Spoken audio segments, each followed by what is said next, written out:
ఇది తాగేస్తా ఫస్ట్. జాగ్రత్త, గట్టిగా పట్టుకో. తాగేసి చదువుకో ఫస్ట్.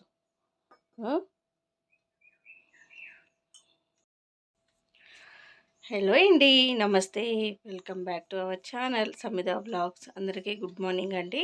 మార్నింగ్ డే అయితే స్టార్ట్ అయిపోయింది. సమితకి ఈరోజు లాస్ట్ ఎగ్జాము, అందుకే ఎర్లీ మార్నింగే లేపాము చదువుకోవటానికి. ఇంకా మార్నింగే నేను ఏం చేస్తానో తెలుసు కదండి, ఇల్లు అయితే ఊడ్చేసుకున్నాను. డికాషన్ అయితే కషాయం అయితే పెట్టేసి కషాయం అయితే తాగుతున్నాం. ముందు కషాయం తాగిన తర్వాత మళ్ళీ మిగతా పనులన్నీ చేస్తాను. ఈలోపు సమిత కూడా మళ్ళీ అంతా రివైజ్ చేసుకుంటుంది ఒకసారి. ఈ రోజుతోటి ఇంకా ఎగ్జామ్స్ అయితే అయిపోతుందన్నమాట. 12:30 తోటి లాస్ట్, ఇంకా ఫస్ట్ ఇయర్ అయితే అయిపోతుంది. ఇంకా మళ్ళీ నెక్స్ట్ సెకండ్ ఇయర్కి అయితే వెళ్తుంది తను. ఇప్పటి వరకు అన్ని ఎగ్జామ్స్ అయితే బాగానే రాసింది. ఈ లాస్ట్ ఎగ్జామ్ కూడా హోప్ఫుల్లీ మంచిగానే రాస్తుంది అనేసి అనుకుంటున్నాను నేను. తర్వాత ఏదో ఒక కంప్యూటర్ కోర్స్ అయితే ఇప్పిద్దాము అనేసి అనుకుంటున్నాను. ఖాళీగా ఉంచకుండా, పిల్లల్ని ఎప్పుడైనా ఖాళీగా ఉంచుకోకుండా ఉంటేనే మంచిది. వాళ్ళని ఎప్పుడు బిజీగా ఉంచాలి. కాబట్టి ఎగ్జామ్స్ అయిపోయిన తర్వాత ఒక 2 days రెస్ట్ తీసుకొని మళ్ళీ ఒక కంప్యూటర్ కోర్స్ అయితే ఇప్పిద్దాము అనేసి అనుకుంటున్నాము. దానికోసం అయితే వెళ్ళేసి మాట్లాడాలి. మరి చూద్దాం, ఒక 2 days అయితే కొంచెం ఫ్రీగా వదిలేద్దాము. ఇన్ని రోజులు కొంచెం చదువు మీదే ఉంది కదా, కొన్ని రోజులు రెస్ట్ ఇచ్చాము అనేసి అంటే తను కూడా రిలీఫ్ అవుతుంది కదా. అందుకోసం అనేసి ఈరోజు రేపు ఒక 2 days రెస్ట్ ఇచ్చేసి మళ్ళీ యథావిధిగా తను బిజీ అయితే చేయాలి. ముందుగా నేను కూడా ఈ కషాయం అయితే తాగేస్తాను.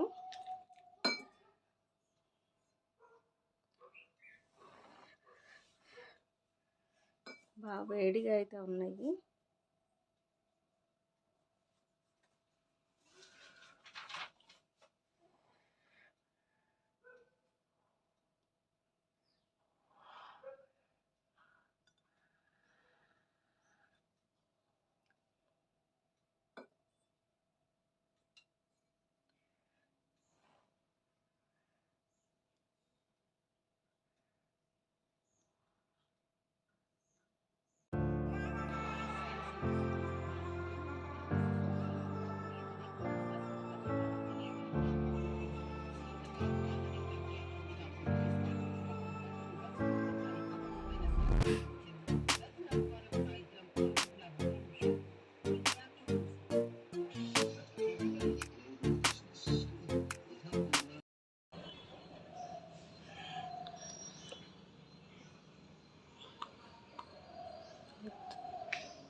ఇది బాగా ఎక్కువగా ఉంది కదా.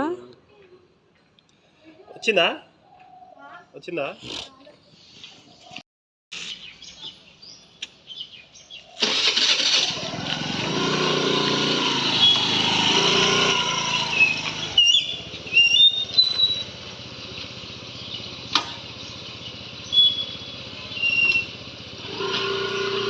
బాయ్.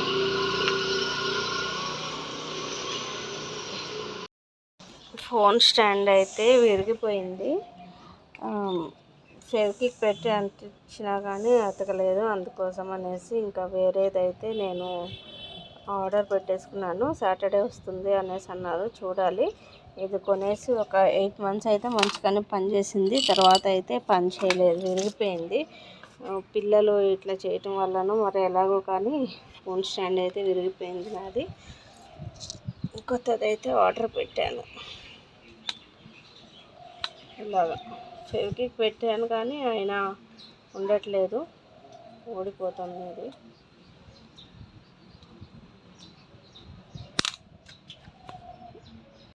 ఈ ట్రైపాడ్ వచ్చేసి నేను 800కి తీసుకున్నాను.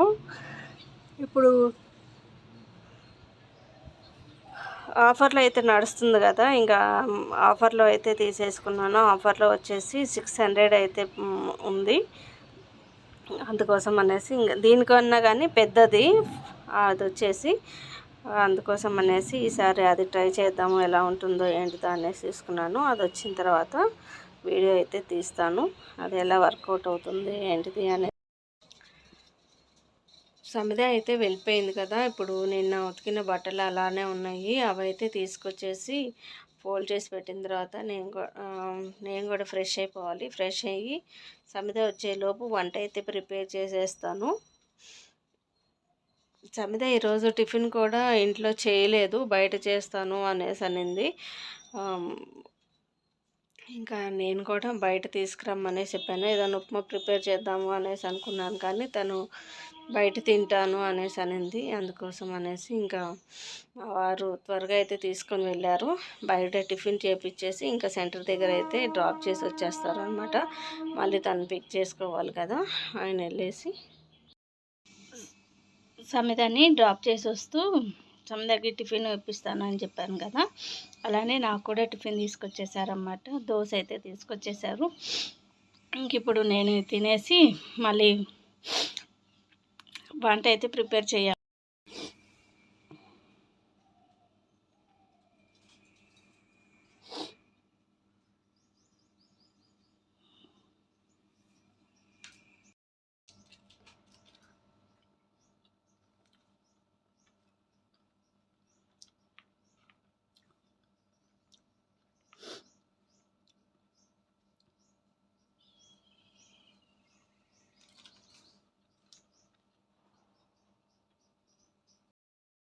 నిన్న పాలైతే తీసుకొచ్చేసారు కదా, అవి కాచి ఫ్రిడ్జ్లో పెట్టేశాను. ఇది వచ్చేసి నెక్స్ట్ డే మార్నింగ్ మీగడైతే తీసేస్తాను.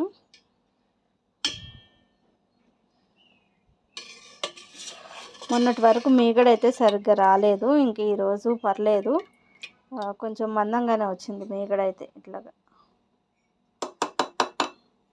బాక్స్ నిండిన తర్వాత అయితే నేను నెయ్యి అయితే ప్రిపేర్ చేయాలి. ఇంట్లో నెయ్యి అయిపోయింది. ఇంకా పెళ్ళి హడావుడి అటు ఇటు తిరగటం అన్న దాంట్లో నేను నెయ్యి ప్రిపేర్ చేయటం కూడా తగ్గించేసాను. అసలు చేయలేదు. లాస్ట్ 1 మంత్ నుంచి అయితే నేను నెయ్యి అయితే ప్రిపేర్ చేయలేదు. ఇంకా ఈ బాక్స్ నిండిన తర్వాత నెక్స్ట్ వీక్ అయితే బాక్స్ నిండిపోయిద్ది. ఇంకా అప్పుడు నెయ్యి అయితే ప్రిపేర్ చేసేస్తాను.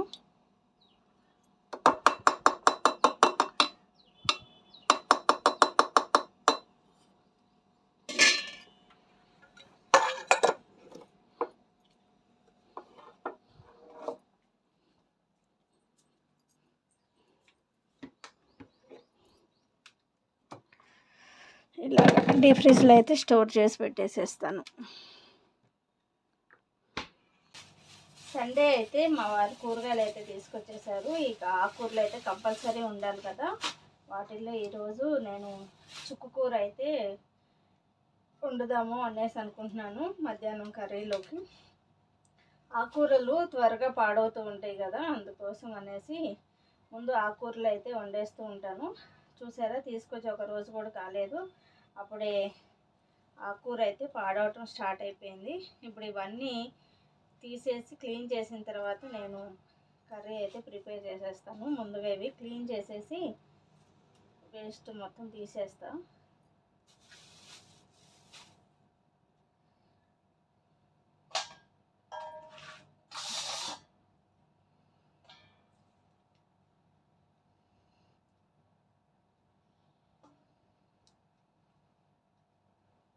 ఇలా ఉన్నది అనేసి అంటే మళ్ళీ కర్రీ బాగోదు కదా. ముందు ఎప్పుడైనా కానీ గ్రేడింగ్ అయితే చేయాలి కాబట్టి వేస్టేజ్ మొత్తం తీసేస్తాను. ఫస్ట్ తీసిన తర్వాత వెజిటేబుల్స్ అన్నీ అయితే కట్ చేసేసుకుంటా. చూడాలి, ఒకవేళ కూర తక్కువ వచ్చింది అనేసి అంటే వీటిల్లోనే కొద్దిగా పాలకూర కూడా ఉంది. ఆ పాలకూర 2 మిక్స్ చేసి పాలకూర చుక్కకూర కలిపి కర్రీ అన్నది ప్రిపేర్ చేస్తాను. ముందు ఇది గ్రేడింగ్ చేసిన తర్వాతే కదా తెలుస్తుంది ఎంత ఉంది ఎంత పాడైంది అనేసి. దాన్ని బట్టి పాలకూర యాడ్ చేయాలా వద్దా అన్నది కూడా చూసేస్తాను. ముందు ఇదైతే క్లీన్ చేసేసుకుంటా.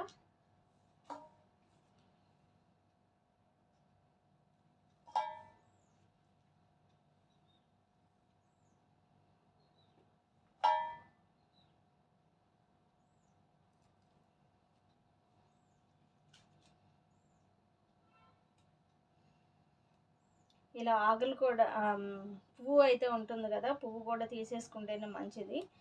కాబట్టి ఆకు ముదిరిపోయింది, కాబట్టి మనకు పువ్వు అయితే వచ్చిందనమాట చుక్కకూరలో. కాబట్టి ఇవి కూడా తీసేసుకొని నీట్గా క్లీన్ చేసేస్తాను.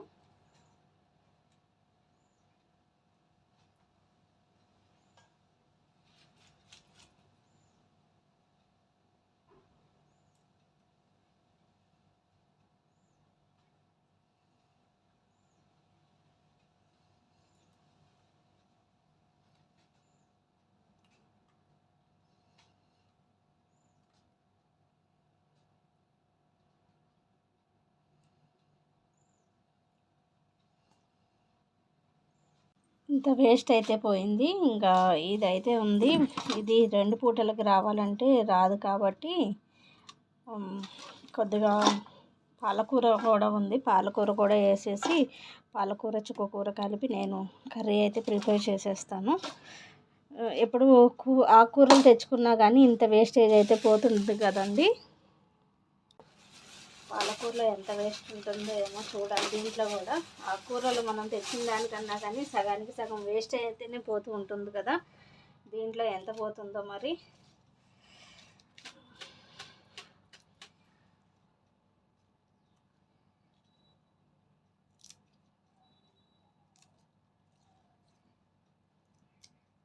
ఇవి కూడా ఇలాగా గ్రేడింగ్ అయితే చేసేసి కాడలు మొత్తం కట్ చేసి ఉట్టి ఆకుల వరకు ఇలాగా ఆకుల వరకు మాత్రం ఉంచుకుంటాం.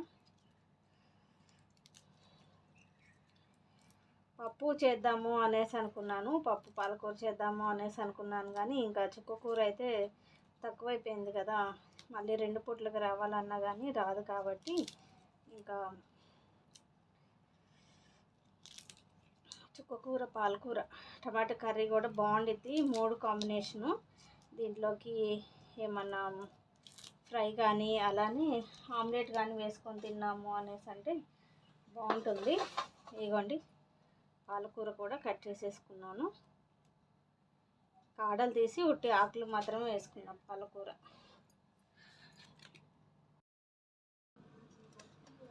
పాలకూర చుక్కకూర అయితే గ్రేట్ చేసేసుకున్నాను. ఇంకా వీటిని అయితే ముందుగా కడిగిన తర్వాత అయితేనే కటింగ్ అన్నది చేసుకుంటాను.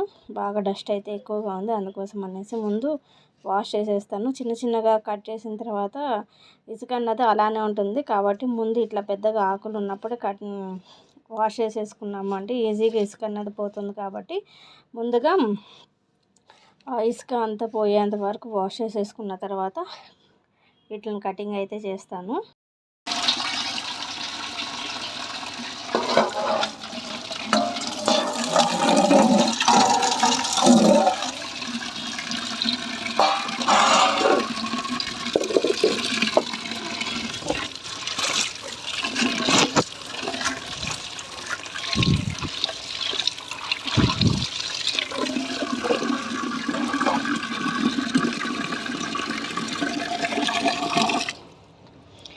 ఇలాగా ఆకులు పెద్దగా ఉన్నప్పుడు వాటర్లు వేసుకొని ఆకు జాడిచ్చేసాము అనేసి అంటే ఉన్న డస్ట్ మొత్తం పోతుందన్నమాట. అదే ఇసుక అయితే ఉంటుంది కదా మెయిన్ మనకి ఆకుకూరలో, వీటిని పోవటం కోసం అయితే ఆకు అయితే మంచిగా 2-3 సార్లు అయితే వాష్ చేసుకోవాలి.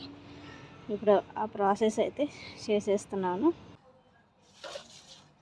ఆకుకూర అయితే వాష్ చేసేసుకున్నాను కదా. ఇప్పుడు చిన్న చిన్న ముక్కలుగా కట్ చేసేసుకొని డైరెక్ట్ బాండీలోకి వేసేస్తాను.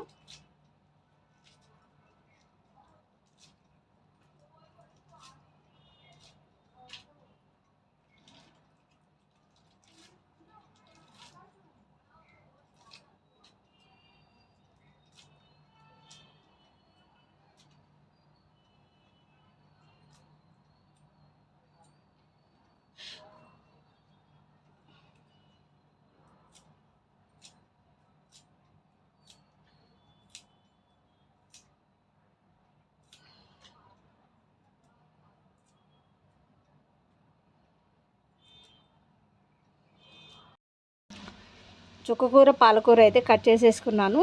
ఇంకా స్టవ్ మీద పెట్టేసుకొని కుక్ చేసుకునే ముందే దాంట్లోకి టమాటో, పచ్చిమిరకాయలు, ఉల్లిపాయలు, కొద్దిగా చింతపండు వేసేసుకొని ఎటువంటి ఆయిల్ లేకుండా మనకు ఆకుకూరలో వాటర్ అయితే లూజ్ అవుట్ అవుతాయి కదా, అప్పటి వరకు అయితే మూత పెట్టేసుకొని ఆ వాటర్ తోటి కుక్ అయ్యేంత వరకు కుక్ చేసేసుకుంటాను ఆకుకూర.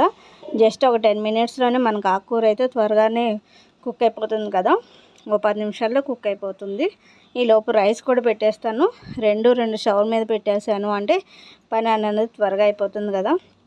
సమిత కూడా ఎగ్జామ్ సెంటర్ నుంచి వచ్చే టైం అయితే అయిపోయింది. ఈలోపు నేను వంట అయితే ప్రిపేర్ చేసేయాలి.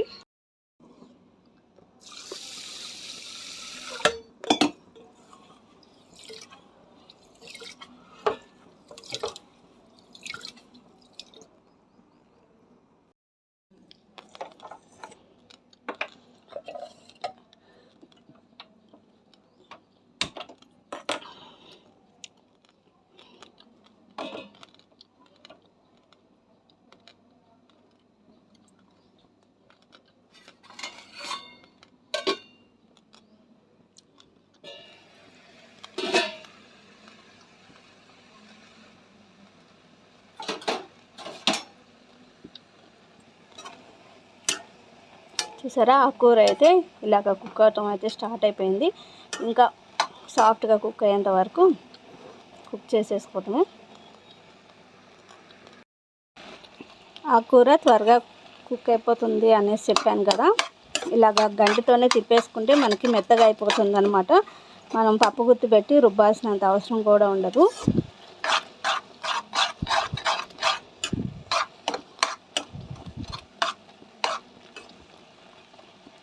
కావాలి అంటే పప్పు గుత్తితో కూడా రుబ్బుకోవచ్చు, లేదు అనేసి అంటే ఇలా గంటితో కూడా మెదిపేసుకున్నా కానీ ఆకుకూర చాలా మెత్తగా అయిపోతుంది. అది కూడా కాకుండా చుక్కకూర అలానే పాలకూర కాబట్టి చాలా త్వరగానే మెదిగిపోతుంది అనమాట. గంటితో కానీ ఇలా తిప్పినా కానీ ఒక 2 మినిట్స్ అయితే కుక్ చేసేస్తాను. ఇలా సాఫ్ట్గా కుక్ అయిపోయిన ఆకుకూరలోకి ఇప్పుడు పసుపు అయితే యాడ్ చేసేసుకుంటున్నాను. అలానే కర్రీకి సరిపడా సాల్ట్. ఆకుకూరలోకి ఎప్పుడైనా కానీ సాల్ట్ అన్నది చూసి వేసుకుంటేనే మంచిది. లేదు అంటే ఆకుకూరలో ఎలాగో మనకి పాలకూరలో ఉప్పు ఉంటుంది కాబట్టి మళ్ళీ ఉప్పు ఎక్కువయ్యే ఛాన్సెస్ ఉన్నాయి. అలానే కారం ఎక్కువ వేస్తున్నాను అనేసి అనుకోకండి. ఇది ఆశీర్వాద్ కారము, బయట నుంచి తీసుకొచ్చింది. అంత ఘాట్ అయితే ఏమి లేదు, కలర్ మాత్రం బాగుంది అంతే, అసలు కారమే లేదు. కాబట్టి కొంచెం ఎక్కువ వేసాను. మనకు ఆకుకూర అయితే పుల్లగా ఉంటుంది కదా, అందుకోసం అనేసి కొద్దిగా కారం అయితే ఎక్కువ వేసేసాను. ఇంకా కొద్దిగా వాటర్ వేసేసి మళ్ళీ ఒక 2 మినిట్స్ కుక్ చేసేసుకుంటాను.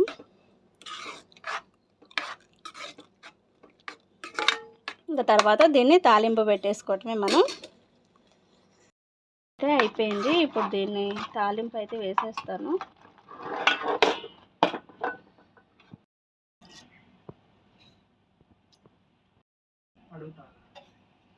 ఏమడు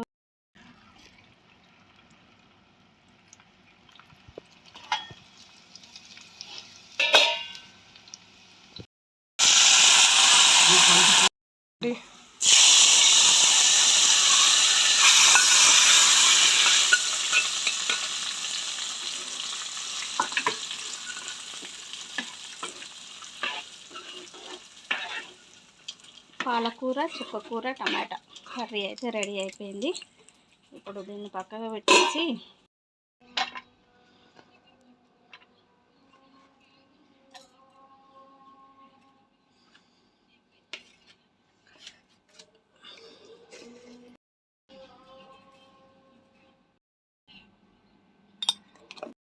ఉన్నాడు వాళ్ళమ్మ రియల్ ఎస్టేటా, వాళ్ళ డాడీ ఏం చేయదు.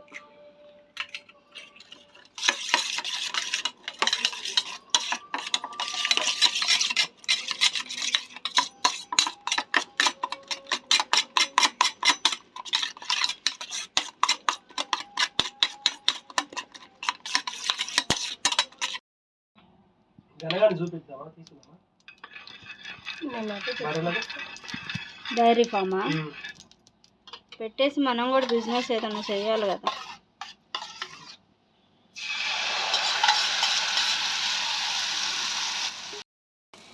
వెళ్ళాలా వద్దా అనేసి అడగటం ఏమి లేదు, డిసైడ్ అయిపోవటమే.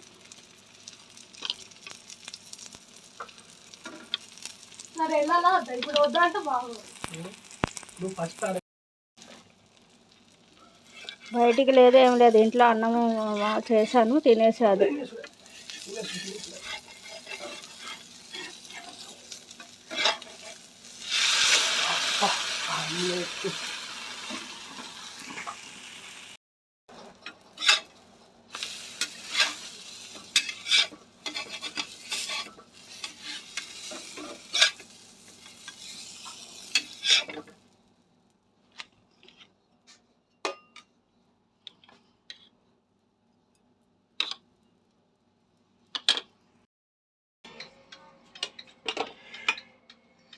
వంట అయితే అయిపోయింది.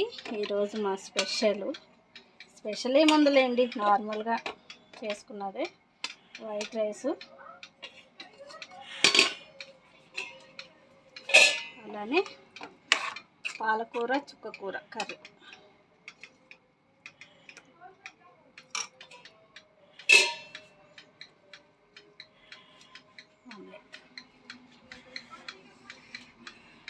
అన్నీ వేడివేడిగా ఉన్నాయి, తినాలంటే కొద్దిగా ఇబ్బందిగానే ఉంటుంది కాబట్టి కొద్దిగా చల్లారిన తర్వాత తింటాను.